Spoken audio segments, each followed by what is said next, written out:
nothing ever seems to work in these spaces. And then you start asking yourself, is it not working because people are failing to make it work, or because they are succeeding at what they had set out to do originally? Because surely, if nobody seemed capable of making it work, it could very well be that it was designed not to work. At what point do we really begin to consider the possibility that maybe what is happening is what was purposed to happen? So when you consider the lot of the Nigerian, the objective reality of the Nigerian, it becomes plausible to begin to ask the question, is the state itself the enemy? The Nigerian state has failed the citizens completely, because in that most basic of duties, the primary duty of the state, the Nigerian state has failed, and it has failed woefully. Why would I say this? If you look to the relationship of those named citizens in Nigeria and the state, which is responsible for the governance of the Nigerian space, which principally means that it is responsible for the security of the lives and properties of those who live within that Nigerian state, you then find very quickly that it is next to impossible to pretend that the Nigerian state has provided any sort of protection to the victims of the Nigerian state. If you have a system of governance unyoked to law that has now created 37 states, because that is the net effect of the enthronement of Mr. Bola Ahmed Tinubu, Abuja is more or less your 37th state. How they'll deal with that incongruity later on is entirely up to them. But key these in. You have 37 centers of power at the state level. Each one of these 37 centers have multiple local government units beneath them. Altogether, you've got 774 of those. And then you've got the behemoth known as the federal government of Nigeria, which takes in every benefit and then dispenses based on more or less a sultan emir arrangement up and down the length and breadth of the country. In the midst of all of these, the interest of those who occupy these power sharing centers, which are more or less money dispensing centers, matters by far more, and it is the entire raison d'etre of the state. The police, the army, every law enforcement agency, in the absence of the rule of law, have been repurposed to preserve these persons in power. And they would even occasionally do battles in the services of these persons.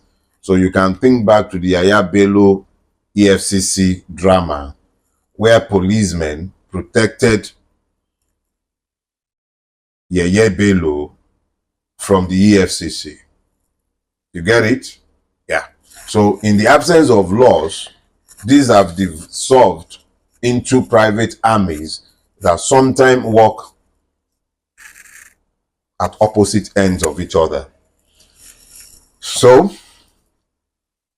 when you now begin to look at the choices being made by these multiple money dispensing units, you find very quickly that they work in tandem to ensure that the people are kept ignorant.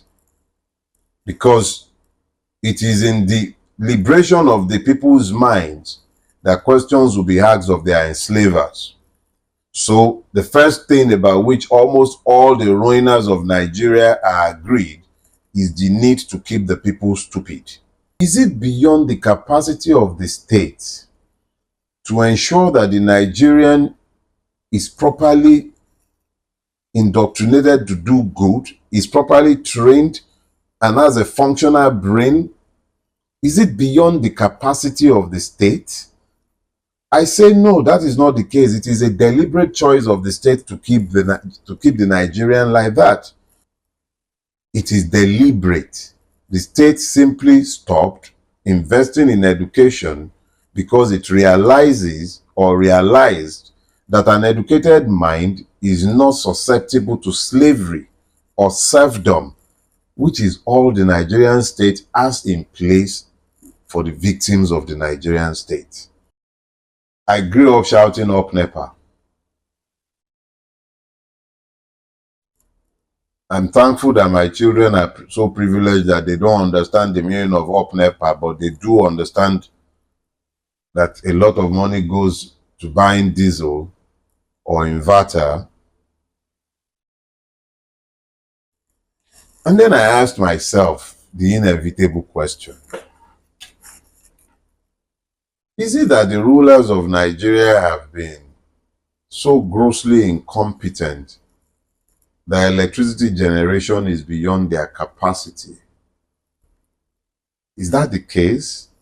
That successive governments of Nigeria, from during the first coming of Obasanjo to the Shagari years, up until today, it's been impossible for us as a people to master the art of generating electricity. In spite of billions of dollars spent, we don't appear to have increased our electricity generating capacity throughout my entire lifetime. This has been a struggle in place all my life. Generating electricity is beyond the capacity of the Nigerian state and people. Public water works have become rarities in this country in the 22nd century. We can't even have public water works. I live in the Lekki Peninsula. There is no public water works anywhere in Lekki. Even Lekki Phase 1, where they have rudimentary ones, I'm not sure if it still works. You have to admit to the fact that what you are seeing is what it is. It cannot possibly be that it is beyond the capacity of the Nigerian to generate electricity. It cannot be beyond our capacity to design an educational system that is fit for purpose.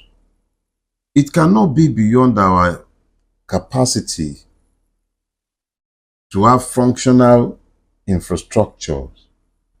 It cannot be beyond our capacity to have a system that works for all. It simply cannot be that we are incapable of doing the right thing, except perhaps maybe the state itself is truly the enemy. Maybe things are the way they are because this is the way the state desires that it be. At some point, we're going to have to consider, is the Nigerian state the enemy, or is the Nigerian state a facilitator of good things? These are questions that must necessarily be asked. I have come to the conclusion that the Nigerian state is the enemy because its design intention and choices have not been made with the people's welfare as the overarching interest or the reason that has governed these choices.